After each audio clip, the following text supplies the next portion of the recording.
Bom dia, bom dia, Bom bom dia. dia. Sejam bem-vindos, bem-vindas à nossa live, onde nós vamos falar de redesenho consciente do trabalho na era digital. E é interessante porque nós estamos trazendo dados aqui de um estudo que foi feito pelo Instituto do Futuro do Trabalho da Austrália com a Universidade ETH da Suíça. Depois eu posso colocar o estudo no comentário. E quando a gente fala de design ou desenho do trabalho, né, considerar também as questões além do que a IA pode fazer em termos de substituição, no sentido das atividades que podem ser automatizadas ou que podem ser otimizadas, entender o impacto disso no bem-estar e no significado no trabalho das pessoas, né? Por isso que o subtítulo da live também tem a ver com o job crafting, né? O redesenho do trabalho, né? Como é que a gente integra essas tecnologias no nosso dia a dia do trabalho, sem perder a humanidade, de forma que elas sejam, que a gente mantenha o trabalho centrado nas pessoas e não só na tecnologia, até porque tem algumas decisões e alguns aspectos da cola da organização e da cultura da organização que tem muito a ver com a parte humana do trabalho, né? Para que Então, as pessoas possam colocar o potencial delas naquilo que estão fazendo. exato, exato. Aproveitar melhor o potencial delas e gerar mais valor, né? Então, eu achei esse estudo bastante relevante, porque a gente precisa considerar isso na hora de desenhar o trabalho, tanto do ponto de vista de estrutura organizacional, de revisar os nossos processos, mas também como é que a gente coloca as pessoas como agentes dessa transformação e contribuidores dessa transformação. E, e pela experiência, as transformações que têm acontecido com sucesso, que a gente tem conversado no mercado e com clientes, acabam acontecendo até de forma mais descentralizada, onde eu dou autonomia e agência para as pessoas poderem propor as mudanças que elas querem fazer, e isso inclui o aspecto de tecnologia como reflexão também no redesenho do trabalho delas, né? Então, a ideia é de falar como é que a gente equilibra a autonomia, agência, accountability e significado frente à máquina. Antes da gente começar, para quem não nos conhece, acho que vale a pena fazer uma breve apresentação. Eu sou Miguel Nissenbaum, da Mapa de O Nicebão Talentos. Nós vemos trabalhando com psicologia positiva faz 20 anos, faz 20 Miguel. anos já, então esse ano a gente está fazendo 20 anos em que a gente entrou nessa viagem maluca de aproveitar o que existe de melhor nas pessoas, alinhar o potencial das pessoas com a estratégia da organização e ajudar as pessoas a desenhar o trabalho para que ele seja mais significativo, né? E esse é o nosso trabalho, focando aspectos de onde eu coloco tempo, energia, atenção, como melhor as relações e dinâmicas de colaboração no trabalho, E e nós, aumenta a minha autopercepção. com aumento minha autopercepção e a percepção dos meus colegas e também do time, né? Então, Exato. sobre isso que a gente vai falar hoje também.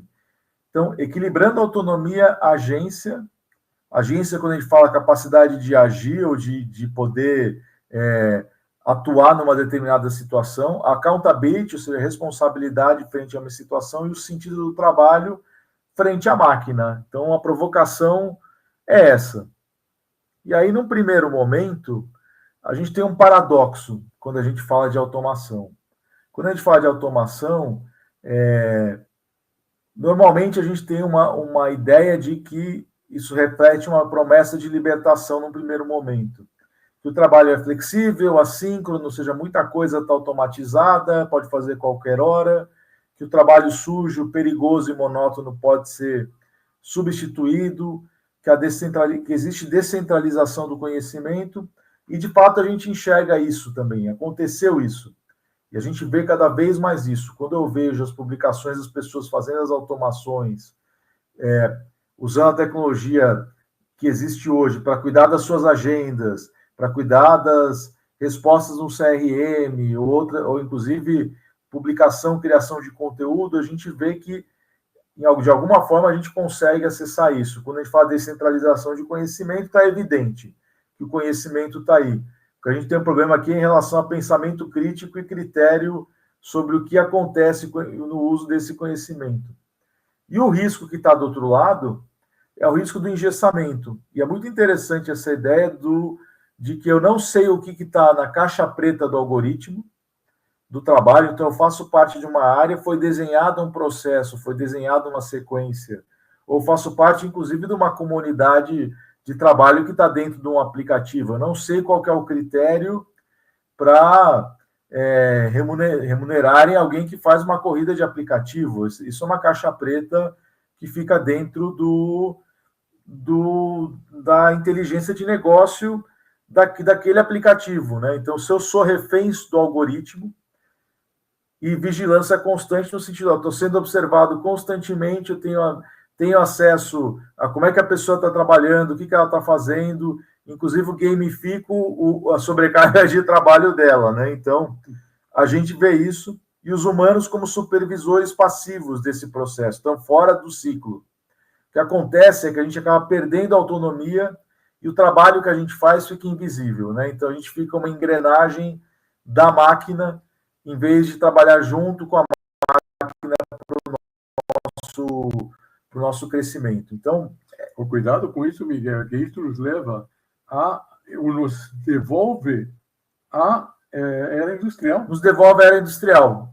Então, é um modelo amplificado de um processo que já não faz mais sentido para as pessoas. Então, a questão aqui é como é que a gente equilibra, porque, claro, em algum momento eu vou ter que ter um algoritmo que regula regras de negócio, eu vou ter que observar como é que as pessoas estão trabalhando, mas tem um limite de manter as pessoas engajadas, se sentir parte do processo e de não se sentir vigiladas, até porque isso aqui pode gerar problemas, inclusive, de LGPD, né? Quando a gente fala de privacidade de dados, e a gente sabe que isso é bastante nebuloso quando a gente fala das tecnologias que nós estamos utilizando hoje.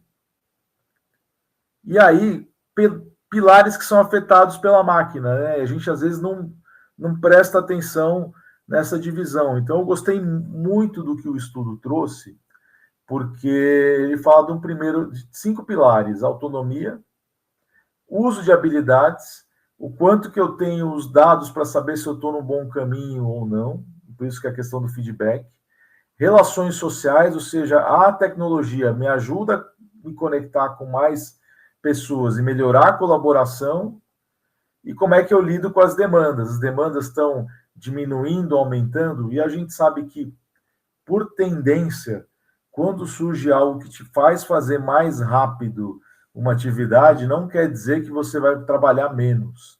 Ou seja, a tendência das pessoas é olhar a velocidade como, está mais rápido e mais fácil, então agora eu tenho tempo para trabalhar mais. E nem sempre o trabalho está sendo focado em aspectos estratégicos ou de geração de valor, e esse aspecto de concentração, descanso, renovação de energia no trabalho é fundamental para a gente trabalhar de forma mais produtiva, mais engajada, mais criativa. Então, o que a gente ouve e percebe é que as pessoas estão sobrecarregadas em função até do volume e velocidade da mudança, e eu tenho minhas grandes dúvidas, e aposto que o Hugo também, se isso é sustentável ou não, né? De fato, não é. Já não está sendo sustentável com a metade disso hoje. Então, até olhando o gráfico aqui para que vocês vejam de maneira ampliada, quando a gente fala da autonomia, se a decisão é local versus a decisão algoritmo, que vai substituir o julgamento humano. Então, dependendo da circunstância, ter um humano no loop, ou seja, um humano que faz a revisão daquele conteúdo, é crucial não só do ponto de vista da qualidade da decisão, porque a gente sabe que a IA alucina e nem sempre as coisas acontecem da melhor forma, mas também para que a pessoa se sinta parte. Agora, se o algoritmo substitui completamente o julgamento humano, a gente tem que avaliar qual que é o ônus e bônus da gente ter essa substituição completa, né? Se as pessoas se sentem reféns do algoritmo ou não. Isso é muito interessante na hora de desenhar a atividade de trabalho, né? Uso de habilidades.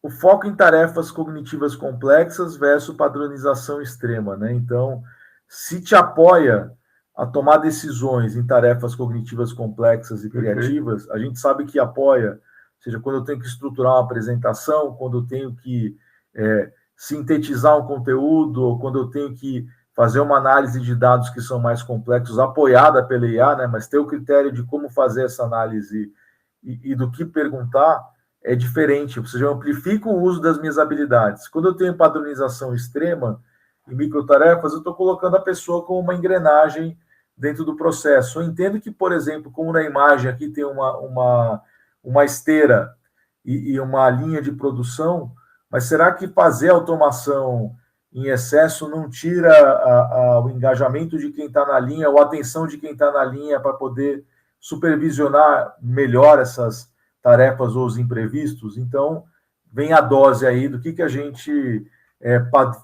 padroniza de forma extrema, né? Ou coloca a tecnologia padronizar de forma extrema.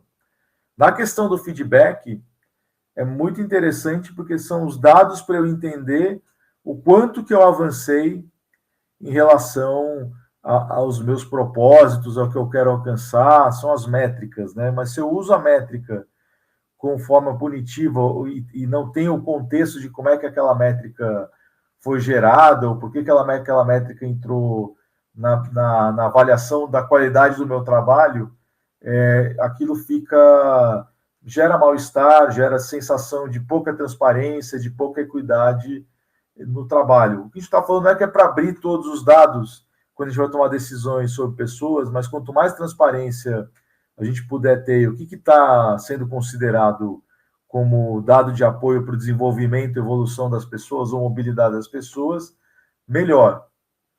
Nas relações sociais, inclusive isso foi fruto de um artigo que eu escrevi na HSM, comentando até um case da Logi e um estudo que foi feito pelo ESAD, como é que a IA pode amplificar a colaboração entre as pessoas. Quando a gente tem a construção descentralizada de aproveitar melhor o conhecimento, facilitar as conexões entre áreas que estão isoladas, então a IA como ponte entre as pessoas, né? Quem é o especialista de determinado tema? Esse especialista poder colocar o conhecimento dele dentro da IA para que alguém que é generalista consiga estudar de uma maneira mais didática. Então, olhar quando os humanos entram no loop dessa forma, a colaboração e as conexões melhoram. Então, a IA, inclusive, apresentando as pessoas adequadas para quem está chegando na organização. Para quem trabalha com ONU, análise de redes organizacionais, o uso da IA pode ajudar a melhorar as conexões dentro da organização. Se a gente usa de maneira isolada ou depende só dela para tomar as decisões, eu posso sair do contexto, eu posso me sentir isolado e, meu único assistente aqui é a tecnologia para tomar uma decisão e eu não estou consultando mais ninguém, eu estou evitando consultar a minha liderança, estou fazendo coaching ou mentoring com a IA o tempo inteiro. Um pouquinho de tempo pode usar para algumas dúvidas que são mais de operação, para outras coisas relacionadas a relacionamento, conexão, comportamento, às vezes vale a pena a gente ter uma outra pessoa no loop também, né? Então, olhar como é que a IA pode nos isolar ou como ela pode nos conectar e a gente vê os dois cenários, ou seja, sempre que tem amplificação do potencial da pessoa, de supervisão daquele conhecimento, multiplicação do conhecimento e otimização da integração das pessoas, e a IA está à disposição para isso, a gente vê melhora na colaboração, sem dúvida. Pensa numa organização com 3.000 pessoas, sem dados que possam fazer análise de como a gente se conecta melhor. Então, a gente consegue olhar isso. Demandas. Redução do esforço físico, que a princípio fala, tudo bem, as coisas vão ser automatizadas, o esforço físico diminui, mas a gente tem um aspecto que a gente, de fato, está vivendo, que é sobrecarga cognitiva, ou seja, um volume de informação tão grande que a gente não consegue lidar na velocidade que as coisas saem, e aquela sensação de, ao trabalhar, de extrema vigilância. Ou seja, está tudo sendo observado, os dados estão aí, estão olhando cada passo que eu faço numa aplicação, quanto tempo eu fico conectado, trabalhando nos aplicativos da organização, quando às vezes a pessoa está incorporando conhecimento num livro, que é refletindo num caderno sobre uma atividade que é relevante ela estruturar depois. Ela não vai estar usando tecnologia o tempo inteiro. Então, eu queria trazer esses 5 elementos, que é autonomia, habilidades, feedback, relações sociais e demandas, porque eles têm tudo a ver quando a gente fala de job crafting, que é redesenhar o trabalho. Vamos ver se tem comentários aqui, quem que está por aqui nos assistindo. Ok. Então, seguimos. Agora, olha que interessante, né? Quando a gente fala de sócio, olhar sócio não só tecnologia, mas o aspecto social, né? Como é que a gente equilibra aí algoritmos, necessidades e valores humanos? Porque equilibrando isso, a gente garante engajamento das pessoas no processo e não só ansiedade em relação à adoção de tecnologia. Então, não encarar o colaborador como o resto do que a IA não consegue fazer, né? Então, achei muito interessante isso, não é o leftover, não é o resto, né? Então, tem aquela ideia de automatizar, equilibrar onde a gente vai substituir o esforço humano, e a ideia de fazer isso em excesso pode gerar alienação, ou seja, as pessoas estão alienadas em relação ao que foi automatizado, então estou substituindo ao extremo o esforço humano. E a estratégia de informar, estou usando os dados para empoderar a decisão humana, e isso gera maestria, porque eu preciso aprender a lidar com os dados, eu preciso interpretar os dados para tomar melhores decisões.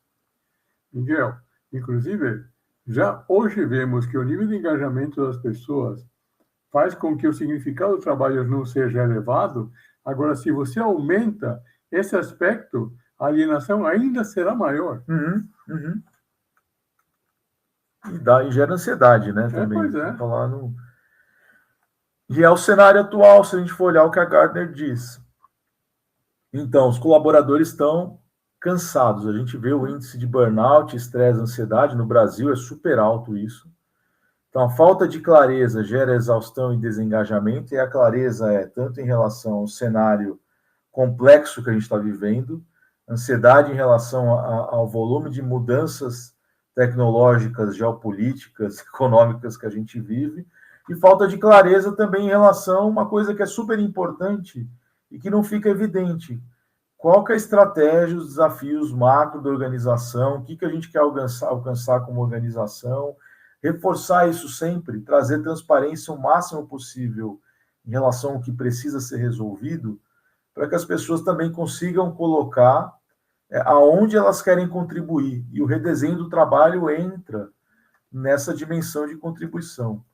Quando a gente fala dos líderes, olhando os líderes de RH, poucos acreditam que os caminhos de carreira estão claros, né? Então, como é que a gente estabelece clareza, pelo menos da direção, não digo do caminho super definido, ou seja, que rua que eu tenho que pegar. Então, a gente pensa muito na carreira hoje, com uma navegação em mar aberto, com apoio de instrumentos de navegação, para saber a direção, mas eu poderei ter que mudar a rota conforme a circunstância, né? Costumamos dizer o seguinte, Miguel, que a carreira já não é mais reta. Falar que a carreira não é linear, perfeito, que ela é líquida, mas como é que eu posso construir um caminho de carreira com alternativas de carreira, de forma que eu possa, com direção, estabelecer uma rota. E que eu possa crescer, aprender coisas novas e me desenvolver. Quando a gente fala crescer, é entender que carreira vai muito além do aspecto vertical, o aspecto promoção ou bônus, premiação. Tem a ver com aprendizado, crescimento e contribuição para a pessoa e para o negócio. Exato. E aí a peça faltante, né, quando a gente fala da agência humana, né? Então, as organizações desenham sistemas, na verdade, as pessoas participam do desenho desses sistemas, mas quem experimenta o trabalho, quem está lá no dia a dia, são as pessoas, né? Então, se a interface tecnológica vai engessar ou entediar, ou diminuir a proatividade humana, então a gente tem que colocar a proatividade humana em cena, né? O trabalhador não pode ser passivo, ele precisa redesenhar a sua realidade micro através de comportamentos proativos, e essa é a raiz do redesenho do trabalho. Eu acho que vale a pena até a gente comentar de onde surgiu Perfeito, o redesenho do trabalho, né? Job crafting, né? Esse tema é um tema muito interessante, né? Quando a gente está falando de job, trabalho, crafting, a tradução melhor não é nem redesenho do trabalho, é artesanato, ou seja, como é que eu ajusto o meu trabalho para que ele se encaixe melhor aos meus talentos e interesses, e obviamente que a gente precisa conectar isso com necessidades da empresa e ou do mercado, né? Então, quando eu sou empreendedor, fazer essa ponte, mas não deixar de lado meus talentos, meus interesses, meus valores como base da minha contribuição no trabalho. Isso acontece de forma proativa. E aí, a gente vai falar das dimensões daqui a pouco, mas a gente fala de redesenhar atividades, relações e como é que eu percebo o impacto do trabalho. De onde vem, né, Hugo? É interessante comentar como é que surgiu esse estudo, né? Sim, a Jane Dutton e a Amy Wierzbicki começaram a verificar como é que as pessoas conseguiam manifestar a qualidade, o que elas têm no trabalho. E fizeram uma pesquisa no hospital e checando que as auxiliares de limpeza conseguiam manifestar cuidados especiais para os clientes, para os pacientes, colocando certos aspectos que permitiam manifestar o que elas tinham de melhor, porque podiam fazer algum tipo de arrumação especial no quarto do paciente, um tratamento especial para os familiares que vêm visitar, ou seja, ir além do que nós entendemos que é a descrição de cargo tradicional. Eu consigo ir além e manifestar coisas que me geram significado. E o interessante é que isto pode acontecer independentemente do nível hierárquico da pessoa. Isso é muito interessante, porque no caso específico das enfermeiras ou das auxiliares de limpeza, né, deixar um bilhete para o paciente, mudar um quadro, eventualmente colocar uma flor, contar uma piada brincar com os familiares, deixar a coisa mais leve para o pessoal de operação que está junto com os médicos. Então, ter essa percepção, e quando você vai perguntar, mudei uma tarefa, então, por exemplo, deixar um bilhete ou de melhoras ou uma mensagem positiva depois da alta é uma tarefa, como contar como piada ou conversar de uma maneira agradável, com empatia com as pessoas, pode ser um processo de redesenhar o relacionamento. E a percepção dessa pessoa foi: não estou mantendo só o ambiente limpo, higienizado, o meu papel é deixar o ambiente mais leve, ou curar as pessoas. A percepção do impacto do trabalho é diferente, como o Hugo bem comentou, isso é independente do grau de hierarquia. E acho que o Hugo vai comentar que a mudança de percepção é o aspecto que mais impacta, né? E aí que interessante, porque, veja só, primeiro, esse exemplo que estamos dando é como o redesenho pode acontecer de forma natural. Porém... De forma inconsciente. De forma inconsciente. Porém, tanto a Jane Dutton como a Amy definiram 3 pilares fundamentais para que este redesenho aconteça. E aumento a minha autopercepção, me conheço, ok? Entendo que eu posso dar uma contribuição diferente àquilo que estou fazendo. Ou seja, aumento o meu limite, tenho mentalidade de crescimento e vejo que posso contribuir de um outro jeito. E aí, quando eu vou repensar as minhas tarefas, aumento o escopo, que se vou além da descrição de cargo. Se eu pergunto para algum de vocês fazem exatamente o que a descrição de cargo diz? 99% das pessoas, quando a gente faz essa pergunta, diz não. Quer dizer, nós colocamos o nosso selo, o nosso sotaque naquilo que nós fazemos. Perfeito. Entendendo qual é a necessidade, não só tua, e aproveitar teu potencial com a necessidade da empresa, como é que isso se traduz em novas tarefas, okay? E isso acaba impactando também a forma em que eu vou me relacionar com os parceiros do trabalho. Então, ou seja, o que Amy e Jane acabaram reformulando como podemos promover de forma estruturada uma reformulação, um redesenho do trabalho, de maneira que permita a melhor manifestação do potencial da pessoa, respondendo às necessidades da organização. E é isso que nós viemos fazendo desde 2013, com mais de 600 pessoas.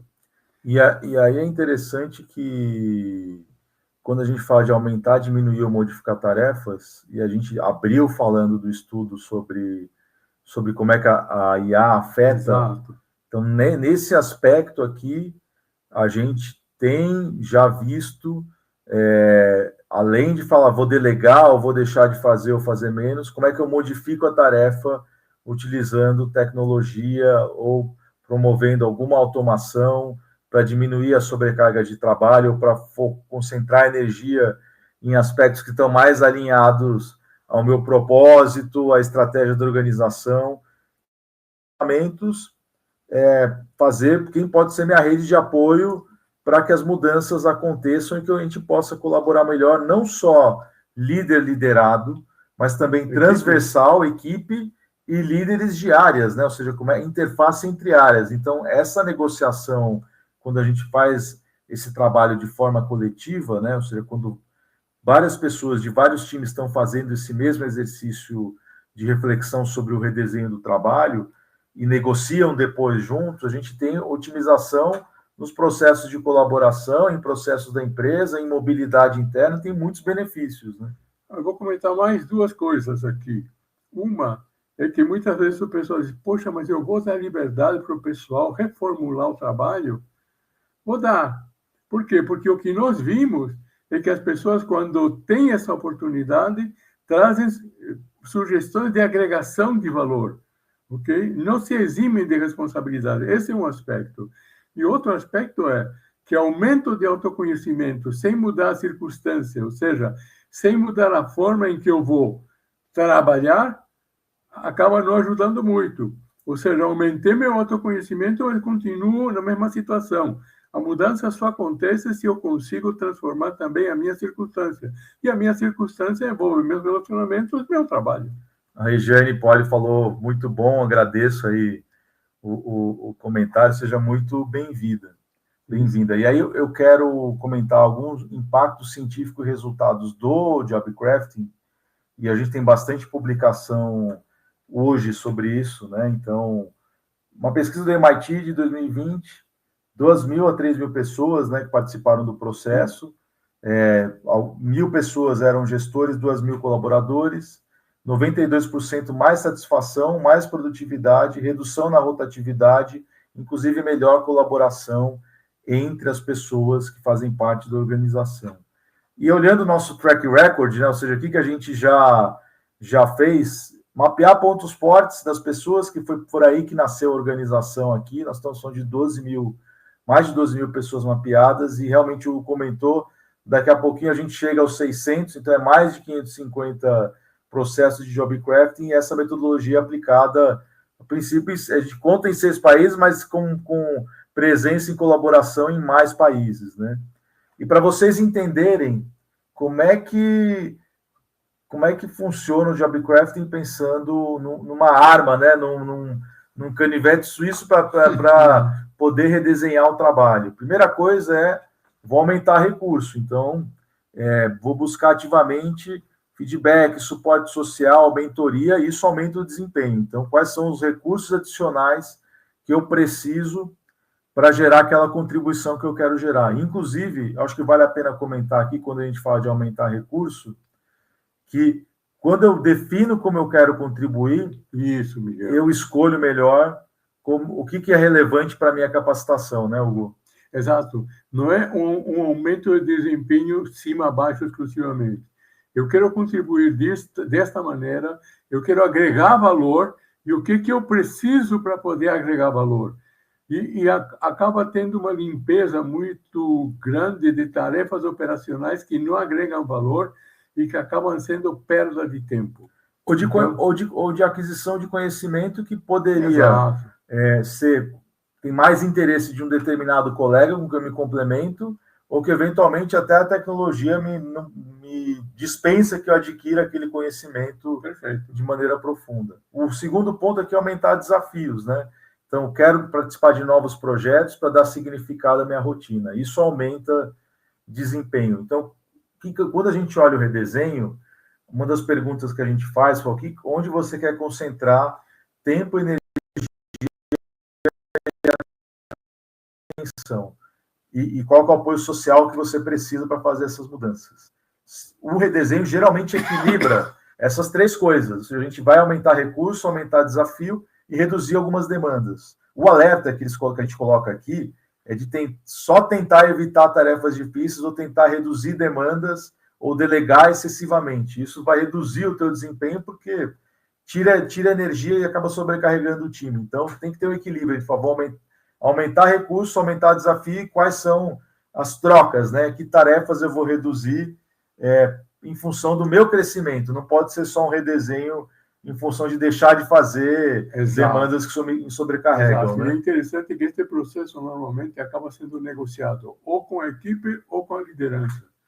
Okay? E quando vem propostas de agregação de valor, a liderança fica surpresa das propostas interessantes que os colaboradores podem trazer para poder aumentar a eficácia do trabalho. Muito bem. Vamos ver como vamos até aqui. Joia. Então, outra estratégia, isso é muito interessante, que eu vou deixar depois o link dos 2 estudos, que aí não é alterar o design da tarefa, ou seja, não fazer o redesenho, mas a gente tratar a tarefa de uma maneira diferente. Então, é o que a gente chama de playful work design, mudar a lente, né? Então, como é que eu posso adicionar humor, conexões, entretenimento na interação com sistemas que são monótonos? Então, quando é uma coisa mais do dia a dia, ou como eu posso gamificar para tentar bater minhas metas ou tempo e eficiência de sistema. Tem um equilíbrio de quando eu uso quando eu uso outro, né? Então, dependendo até do perfil do time, talvez seja interessante utilizar humor, tornar a atividade mais leve, e seja interessante criar um momento de competição. No momento de alta pressão, a competição pode ter um efeito oposto. No momento de critério, análise de risco, de me divertir demais, pode trazer um risco adicional. Então, claro, tem que ter critério ao usar isso na hora de desenhar as atividades, ou como é que as pessoas vão executar isso, mas é interessante a gente olhar isso também como parte do redesenho do trabalho para tornar a coisa mais leve, né? E o resultado, né, que a gente vê é maior foco, criatividade, resiliência cognitiva frente a quando a tarefa é repetitiva, né? Porque às vezes eu não tenho condição de reformular o trabalho completamente, né? Aliás, Miguel, aproveitando o foco, um dos efeitos do job crafting, do redesenho, é que as pessoas aprendem a concentrar energias naquilo que é realmente relevante. E como vivemos num mundo de dispersão de energias e esforços, acaba ajudando as pessoas a centrar no que é impactante para os resultados que ela quer e para o resultado que a própria organização quer. E aí tem o seguinte, né? O que eu vou tratar? Interface tecnológica vai fazer parte cada vez mais, mas a gente vai ter que olhar a autonomia, ou seja, esse poder de decisão que o humano tem, ou seja, até onde ele está dentro do loop. A gente tem que olhar o significado, ou seja, a experiência que a pessoa tem dentro do trabalho, então propósito resgatado, somando o job crafting e o playful work design, transformando a relação com atividades e pessoas de uma forma mais leve. Tem que olhar a agência, que também faz parte do job crafting, para poder ajustar que recursos e limites ele precisa. E tem que olhar a accountability. Aí é uma coisa muito interessante. Se eu não tenho controle sobre o algoritmo, sobre a decisão que ele toma, e eu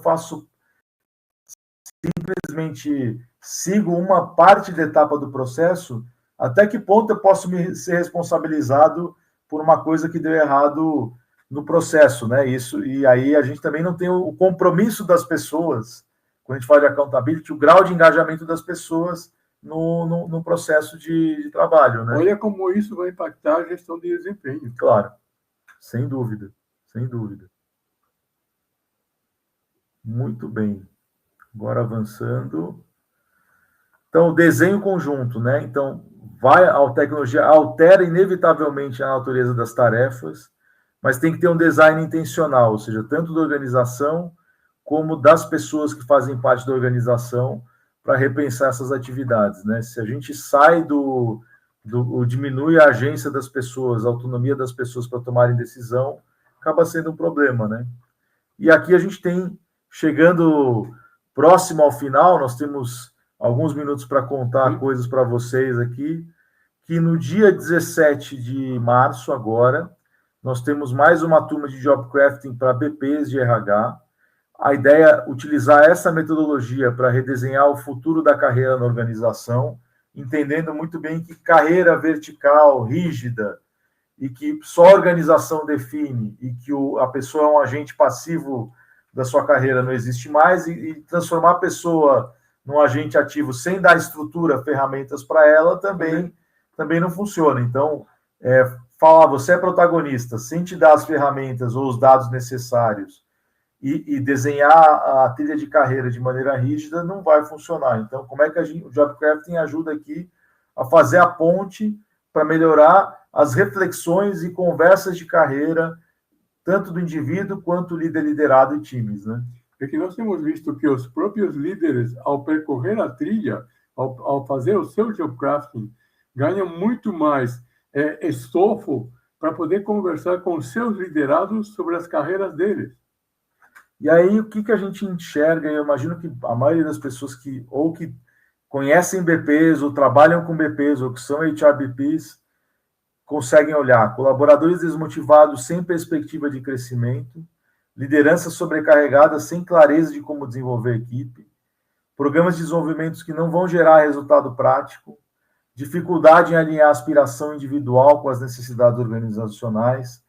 As pessoas não enxergam oportunidades internas claras. Isso é uma coisa super interessante, porque dos 500, quase 600 job crafts que a gente fez, muitas vezes as pessoas estão a ponto de ou sair da organização, ou desmotivadas, ou serem, inclusive, saídas da organização, né? Ou seja, pessoas que estão, que os líderes não enxergam que têm contribuição, e na discussão, na reflexão sobre aonde eu posso contribuir, oportunidades internas que não estavam evidentes, e ficam evidentes tanto para a liderança como para a pessoa, né? E essas oportunidades internas não só acabam impactando o crescimento e desenvolvimento da pessoa, mas também acaba sendo um alimento para a mobilidade interna. Uhum. E, claro, carreira superficial que não engaja, isso a gente vê e é um esforço inútil. Como é que está desenhada a trilha? 30 dias, o início é dia 17 de março, nós temos 5 módulos ao vivo, em grupo, e 2 mentorias individuais, onde a gente trabalha principalmente a experimentação da metodologia, além de discutir como é que você pode aplicar isso na sua realidade, né? Online, via Zoom, tudo, a gente usa material de apoio, Drive, e aí, primeira aula, fundamentação em contexto, que é a base da psicologia positiva, da investigação apreciativa, como desenhar uma estratégia individual que engaje, que conecte com o propósito e o significado das pessoas. Carreira líquida, falar do cenário de mobilidade interna em modelos horizontais, aproveitamento do potencial existente na organização. O módulo 3, a gente fala de talentos e potencial, ou seja, como é que eu identifico virtudes e traços de caráter, e falar desses acessos de fortalezas e como funciona. O que é talento? Talento não é um dom especial, porque esse aspecto de promover autoconhecimento, usar o acesso para promover autoconhecimento dos meus pontos fortes, do que eu tenho de melhor, ajuda também a redesenhar melhor o meu trabalho, né? Mas é por isso que, posteriormente, as circunstâncias de como que eu traduzo todo este autoconhecimento em ação, né? Ação no meu trabalho. Reskilling em conversas de carreira, ou seja, como é que muda a conversa de carreira nesse cenário onde as pessoas trazem propostas de maneira ativa e estruturada. E um PDI com pé e cabeça.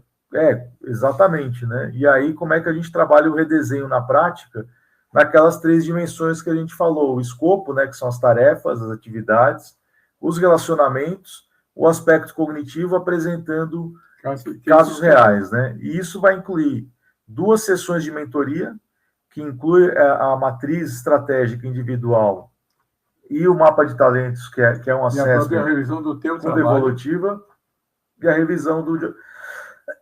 Saúde. Obrigado. E a revisão do projeto Jobcraft em orientação para execução. Então, alguns benefícios de quem já fez o redesenho do trabalho, né? Então, tem motivação, gratidão, habilidades com o que gostam de fazer, clareza de habilidades, organizar prioridades, confiança, redução de ansiedade, metas mais claras, visão da relevância do seu trabalho, expressão individual, né? A pessoa conseguir se expressar, ter voz, né? E importância da cooperação, porque quando a gente trabalha isso num time, eu vou redesenhar meu trabalho, como é que meu redesenho impacta o trabalho do Hugo e como é que a gente pode trabalhar melhor juntos. E aqui deixar para vocês o código, o QR Code, para que vocês saibam mais. A gente gosta de fazer turmas pequenas para poder garantir interação e à disposição de vocês.